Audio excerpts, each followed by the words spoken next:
Welcome to ഐ+ daily current affairs. ഇന്ന് 2026 March 14.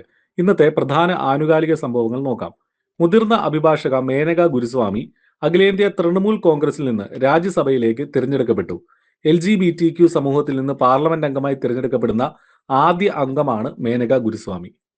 Indian cricket ടീമിന്റെ ടെസ്റ്റ് ഏകദിന ക്യാപ്റ്റൻ ശുഭ്മാൻ ഗിൽ BCCIയുടെ വാർഷിക നമൻ അവാർഡുകളിൽ ക്രിക്കറ്റർ ഓഫ് ദി ഇയർ പുരസ്കാരത്തിന് തിരഞ്ഞെടുക്കപ്പെട്ടു.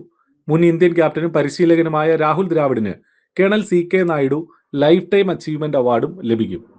ഇന്ത്യൻ സംസ്ഥാനങ്ങളുടെ സാമ്പത്തിക പ്രകടനവും സാമ്പത്തിക സ്ഥിരതയും വിലയിരുത്തുന്നതിനായി നീതി ആയോഗ് 2026 ധനകാര്യ ആരോഗ്യ സൂചികയുടെ 2ാം പതിപ്പ് പുറത്തിറക്കി.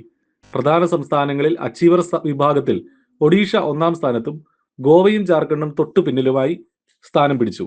ഗുജറാത്ത്, മഹാരാഷ്ട്ര, കർണാടക തുടങ്ങിയ സംസ്ഥാനങ്ങളെ ഫ്രണ്ട് റണ്ണേഴ്സായി തരംതിരിച്ചു. ഡെയിലി കറണ്ട് അഫയേഴ്സ് ലഭിക്കാൻ ഇപ്പോൾ തന്നെ ചാനൽ സബ്സ്ക്രൈബ് ചെയ്യൂ.